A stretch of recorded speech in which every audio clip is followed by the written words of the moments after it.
May 1944. Somewhere in the Atlantic, the submarine had been hunting us for 2 days. We knew because the destroyer escorts kept dropping depth charges, each one a thunderous boom that shook the hull of the transport ship and sent us sprawling across the metal floor of the hold. 63 of us, German prisoners of war. Captured in North Africa, crammed into the belly of an American cargo vessel, crossing an ocean to a fate we'd been warned about since basic training. The propaganda had been very specific. American prison camps were death camps, torture chambers, places where they worked you until your body gave out, then threw you in a mass grave. The officers had shown us photographs, or what they claimed were photographs.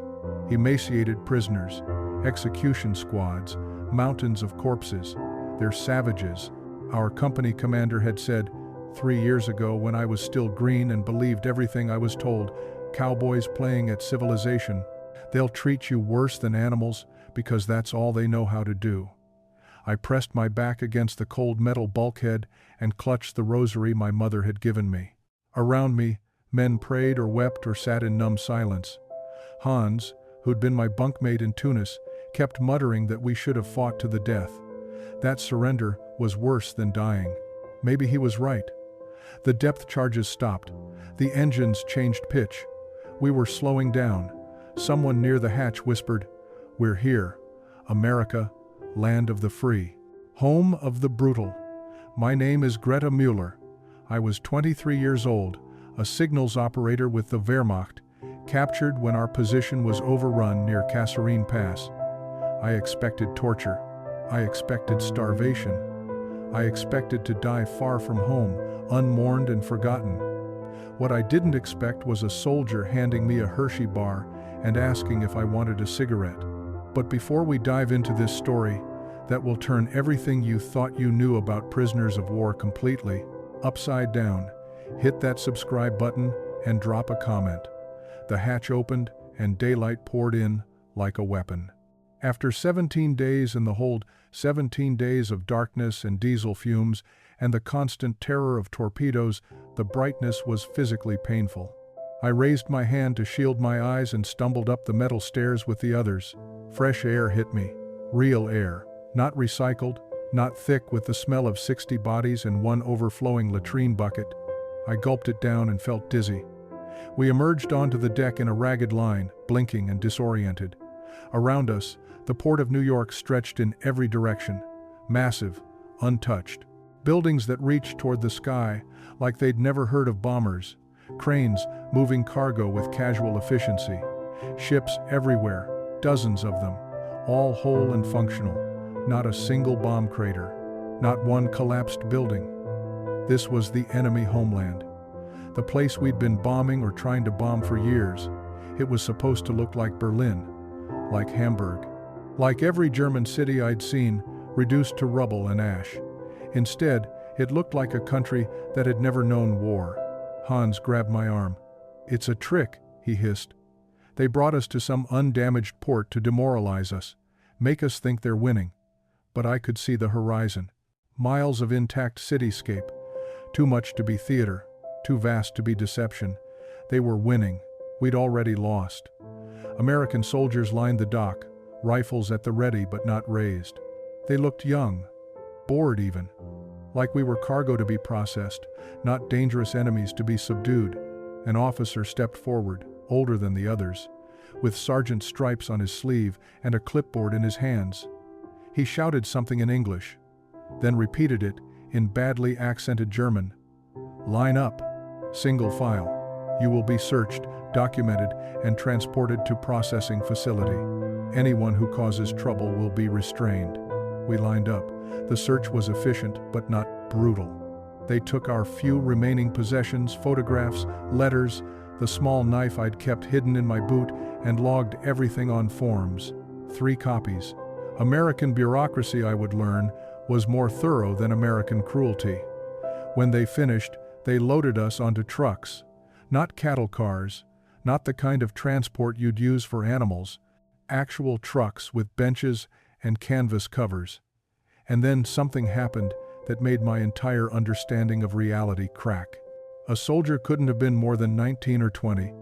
with freckles and red hair, reached into his pack and pulled out a pack of cigarettes. "Camels," the label said. He held it out to the nearest prisoner. "Smoke?" The man stared. The soldier waggled the pack. "Come on, it's a long drive, might as well have a smoke." Slowly, hesitantly, the prisoner took one. The soldier worked his way down the line, handing out cigarettes like he was at a social gathering instead of guarding enemy prisoners. When he got to me, I just looked at him. "You smoke?" he asked in terrible German. I nodded, mute. He tapped out a cigarette and handed it over, then struck a match and held it out. I leaned in. The tobacco caught. I inhaled, and the smoke filled my lungs. Harsh American tobacco, nothing like the smooth Turkish blends we'd had back home, but real and solid and utterly incomprehensible. "Welcome to America," the soldier said with a grin, then moved on. I sat there on the truck bench, cigarette burning between my fingers, and tried to reconcile this moment with everything I'd been taught. Prisoners didn't get cigarettes. Prisoners got beatings. Camp Crossville, Tennessee. That's where they took us. A 6-hour drive through American countryside that looked like something from a propaganda film, rich farmland, fat cattle, houses with paint that wasn't peeling. People waving from porches like the war was happening on a different planet. When we finally arrived, the truck stopped in front of a gate with guard towers and barbed wire. This was it. This was where the real treatment would begin. The gates opened. Inside was a small town. Wooden barracks arranged in neat rows but not crammed together. Space between them. Grass. Actual grass, not trampled mud. A building that looked like a mess hall. Another that might have been a recreation center. Prisoners walking around freely, not in chains or under armed escort. Hans leaned over and whispered, "It's a show camp. For Red Cross inspections, the real camp must be somewhere else." But there was no somewhere else. They marched us to a barracks, assigned us bunks, actual bunks with thin mattresses and folded blankets, and told us dinner would be served at 1800 hours. 1800 hours, someone muttered. "They're using military time, treating us like soldiers." "Because we are soldiers," another voice said. "Geneva Convention, they have to follow the rules." I'd heard of the Geneva Convention, vaguely, some international treaty about warfare. But treaties were just paper. Paper couldn't stop cruelty. Paper couldn't prevent revenge. At 6 o'clock, a bell rang. We filed into the mess hall, still wary, still waiting for the other shoe to drop. Inside were long tables and benches, a serving line with American soldiers ladling food onto metal trays. I got in line. The soldier behind the counter was black. That startled me. I'd been told Americans didn't let black soldiers serve in combat roles, kept them separate, treated them as inferior. Yet here he was, wearing the same uniform as everyone else, serving food with the same casual efficiency. He scooped something onto my tray. Meat. Actual meat, not scraps or gristle. Mashed potatoes. Green beans. A piece of white bread with a pat of butter. I stared at the tray. This was more food than I'd seen in 6 months. More than German soldiers got on the front lines. More than civilians got with ration cards back home. "Move along," someone said behind me. I sat down at a table with Hans and 4 others. We all looked at our trays like they might be mirages. "It's poisoned," Hans said flatly. "Then we die full," someone else replied, and took a bite. Nothing happened. No convulsions, no sudden illness, just the taste of real food. I picked up my fork, cut into the meat, brought it to my mouth. It was pot roast, overcooked and bland by German standards, but real, substantial, the kind of meal you gave to people you planned to keep alive. Around the mess hall, American soldiers ate at their own tables. The same food, the exact same portions. I swallowed and felt tears burn behind my eyes. Everything I'd been taught was a lie. The care packages started arriving in week 2. Care packages. For prisoners. From American civilians. I was sitting outside the barracks one afternoon, trying to write a letter home. They let us write letters, censored but permitted, when a truck pulled up and soldiers started unloading wooden crates. "Mail call," someone shouted. Mail. We'd been told mail wouldn't be allowed, that we'd be cut off from the world, isolated, left to rot in obscurity. Instead, the Americans had established a postal system. They started calling names. Men lined up, received letters from home, forwarded through the Red Cross. Some men wept openly, others clutched the envelopes like sacred relics. Then they started distributing the care packages. "These are from American civilians," the officer explained in German. "Church groups mostly, women's auxiliaries. They wanted you to know that even though we're at war, they still believe in treating prisoners humanely." He called out names alphabetically. Müller, Greta. I stood, confused. I hadn't requested anything, hadn't expected anything. The soldier handed me a small cardboard box, maybe 8 inches square, tied with string. "What is this?" I asked. "Open it and find out." I sat back down and pulled the string. The box opened. Inside were things that made no sense: a bar of soap, a toothbrush, a small towel, 3 Hershey bars, a pack of Wrigley's chewing gum, a paperback book, in German, The Count of Monte Cristo, and a handwritten note on flowered stationery. The note was in English, but one of the men who spoke the language translated, "Dear prisoner, my name is Margaret Wilson. I am a schoolteacher in Tennessee. I know we are at war, but I believe that doesn't mean we should forget our humanity. I hope these small items bring you some comfort. May God watch over you and bring you home safely when this war is over. Mrs. M. Wilson, Nashville." I held the note and tried to process it. A schoolteacher, an American schoolteacher, had sent candy and soap to a German prisoner who'd been fighting to destroy her country. Hans looked over my shoulder and laughed, harsh and bitter. "Propaganda. They want us soft, want us to forget what they're really like." But the chocolate was real. The soap smelled like lavender. The book had a bookplate inside, property of Nashville Public Library, donated to POW relief program. I opened one of the Hershey bars and took a bite. It tasted like cognitive dissonance. Sweet and creamy and completely at odds with everything I'd been trained to believe about the enemy. In month 3, they told us we'd be working. Finally, I thought, here it comes. The forced labor, the exploitation. The Geneva Convention said prisoners could be made to work, and now we'd find out what that really meant. They loaded us onto trucks again and drove us to a nearby farm. The farmer was old, maybe 65, with weathered hands and a sun-scorched face. He looked at us with something between suspicion and resignation. "I need help with the harvest," he said through a translator. "Corn needs picking. You'll work 8-hour shifts, 6 days a week, with Sundays off." Sundays off. Prisoners got days off. We worked. It was hot, exhausting labor, but it was honest labor. Farm work, not building fortifications or digging mass graves or any of the dark scenarios we'd imagined. At the end of the first day, the farmer handed each of us a slip of paper. "What's this?" someone asked. "Paycheck," the translator said. "Geneva Convention requires prisoners who work to be paid.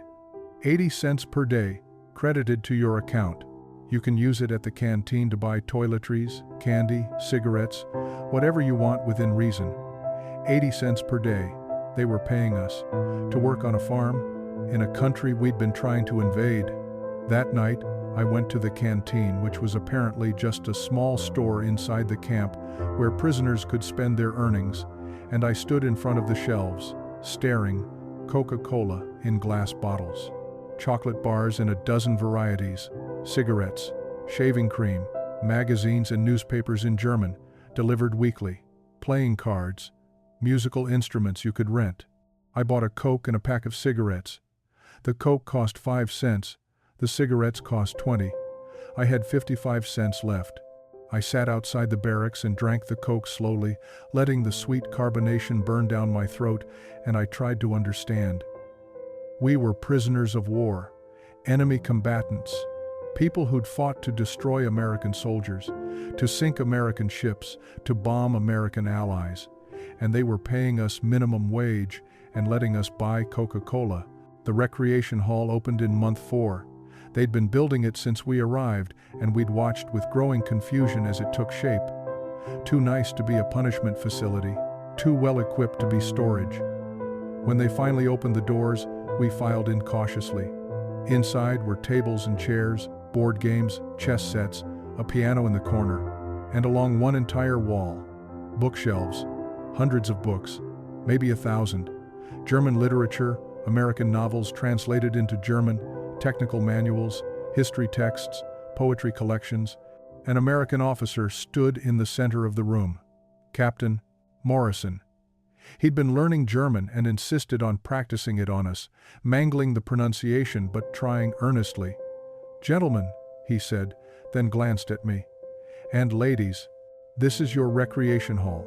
You may come here during free hours to read, play games, practice music, or simply relax. All materials are free to use. The only rule is respect for the materials and respect for each other." No one moved. "Go ahead," he said. "Explore." Slowly, one man walked to the bookshelves, pulled out a volume, All Quiet on the Western Front, by Erich Maria Remarque. "They're giving us Remarque?" he said, stunned. "Anti-war literature?" Captain Morrison heard him. "We believe in free access to ideas," he said carefully. "Even ideas that might be critical of war or government. That's what it means to be democratic." Over the next weeks, the recreation hall became the heart of camp life. Men gathered to play chess. Others formed a theater group and started rehearsing plays. Someone organized language classes, Germans teaching English to Germans who wanted to prepare for whatever came after the war. I gravitated toward the books. I read Remarque and understood, for the first time, that Germans had written critically about war. That doubt was permitted. That questioning wasn't treason.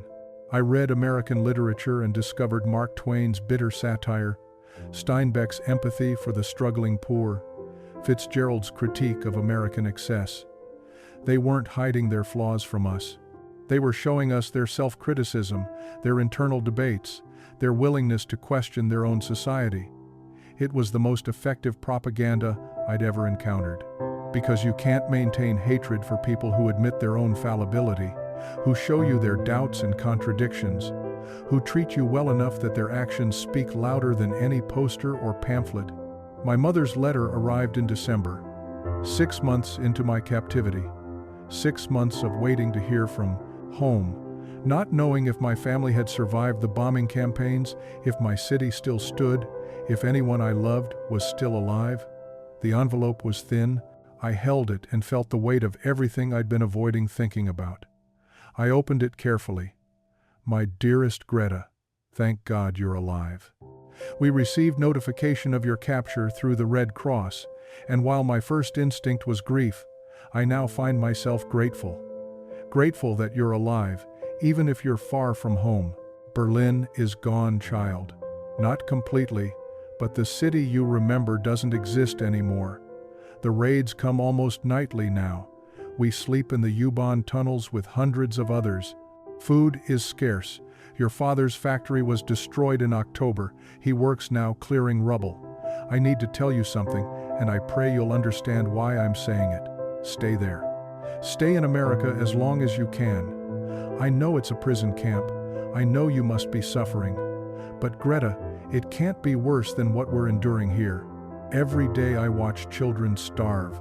Every night I wonder if we'll survive until morning. If you're being fed, if you're safe, if you're warm, then stay. Please stay. Come home when the war is over, but not before. There's nothing here for you to come back to. Not yet. Your father agrees, though it breaks his heart to write it. We love you. We're proud of you. And we'll be here when you finally return. Mother." I read the letter 3 times. Then I walked to the mess hall and looked at the dinner they were serving. Pork chops, mashed potatoes, green beans, bread with butter, apple pie for dessert. In Berlin, my mother was sleeping in a subway tunnel and watching children starve. Here, I was gaining weight. I thought about the propaganda. about the photographs they'd shown us of American brutality, American savagery, American moral decay, and I thought about who had been lying to whom. December 1944. Christmas in captivity. I expected nothing, maybe worse than nothing, a deliberate reminder that we were alone, separated from everything we loved, forgotten by God and country alike. Instead, the Americans decided to throw us a party. They announced it a week in advance. There would be a Christmas celebration. Special meal, decorations, entertainment. It's cruel, Hans said, reminding us what we can't have, what we've lost. But when Christmas Eve arrived, the mess hall was transformed. Paper chains hung from the rafters. A Christmas tree stood in the corner, a real tree, pine-scented and hung with handmade ornaments. Tables were pushed together and covered with white cloths. And the food, roast turkey with all the fixings, ham, sweet potatoes, cranberry sauce, fresh rolls, pies, pumpkin, apple, cherry, real coffee. And on each table, bowls of candy. American soldiers served us personally, not as guards or overseers, but as waiters, making sure everyone had enough, refilling glasses, offering seconds. Captain Morrison stood and raised his glass of apple cider. "Gentlemen and ladies," he said in his broken German, "I know this is difficult. I know you're far from home, away from families, caught in circumstances beyond your control. But tonight, we remember that before we were enemies, we were human beings. And human beings deserve dignity, especially at Christmas." He paused, then continued. "Some of you may return to Germany when this war is over. Some may choose to stay in America. Whatever happens, I hope you'll remember this night. Remember that even in the middle of war, kindness is possible. That mercy is stronger than hatred. That we don't have to let conflict destroy our humanity." We ate in near silence, processing the cognitive dissonance of a Christmas feast in a prison camp. After dinner, some of the prisoners performed. A choir sang German carols. Someone played piano. An American soldier played violin badly, but earnestly, and we applauded anyway. At the end of the night, they distributed care packages, more chocolates, toiletries, small gifts from American civilians who'd spent their own money on presents for enemy prisoners. I returned to my bunk with a box of chocolates and a harmonica, and I sat there in the dark trying to understand. My country was bombing England, starving its own citizens, running death camps we'd heard whispers about but weren't supposed to acknowledge, and America was giving Christmas presents to German prisoners. The moral equation didn't balance. Unless everything I'd been taught about who we were and who they were had been inverted from the start. May 8, 1945, VE Day, victory in Europe. Germany had surrendered. We'd lost. They gathered us in the recreation hall to hear the announcement. I expected celebration from the guards, expected gloating, expected to be reminded that we were the losers, the defeated, the wrong side of history. Instead, Captain Morrison looked somber. "The war in Europe is over," he said quietly. "Your country has surrendered unconditionally. I know this is difficult news. I know many of you have families in Germany, and you're worried about what happens next." He paused. "What happens next is that we begin the process of rebuilding, of repatriation, of figuring out how to make sure this never happens again. Some of you will return to Germany soon. Others may choose to immigrate to America if you qualify. Whatever you decide, you'll be treated fairly. Treated fairly. We'd lost the war, and they were promising to treat us fairly." That night, I couldn't sleep. I lay in my bunk and thought about the past year, about the cigarettes on the dock, the care packages from strangers, the library full of books that criticized American society, the Christmas feast, the paycheck for honest work. I thought about my mother's letter, about the ruins of Berlin, about what I'd be returning to. And I thought about a country that had every right to hate us, to punish us, to extract revenge for every American life lost, and instead had given us candy and taught us how democracy worked, by example rather than lecture. August 1945. They offered us a choice: repatriation to Germany, immediate processing, return home to whatever remained of our previous lives, or immigration to America, if we could find sponsors, if we could prove we weren't war criminals, if we were willing to start over completely. Hans chose Germany immediately. "I'm not staying in the country that destroyed mine," he said, but I hesitated. I thought about my mother's letter, about Berlin, in ruins, about food shortages and occupation, and the massive task of rebuilding a nation that had lost its moral compass. Then I thought about the farmer who'd paid me fair wages, about Mrs. Wilson in Nashville who'd sent me chocolate and soap, about Captain Morrison teaching himself German because he believed communication mattered, about the library and the Christmas feast and every small kindness that had accumulated over a year until they'd transformed my understanding of the world. I applied for immigration status. It took 6 months. Interviews, background checks, a sponsor, Mrs. Wilson herself, offering to help me find work and housing in Tennessee. In February 1946, I walked out of Camp Crossville not as a prisoner but as an immigrant. I'm 98 years old now. I've lived in Tennessee for 79 years. I married an American veteran, irony of ironies, a man who'd fought in the Pacific. We had 3 children, 7 grandchildren, 12 great-grandchildren. I became a citizen in 1951. I voted in every election. I never forgot what it meant to be treated with dignity when I deserved punishment. My grandchildren ask me sometimes about the war, about what it was like to be on the wrong side, to fight for a regime that committed atrocities, to surrender and face consequences.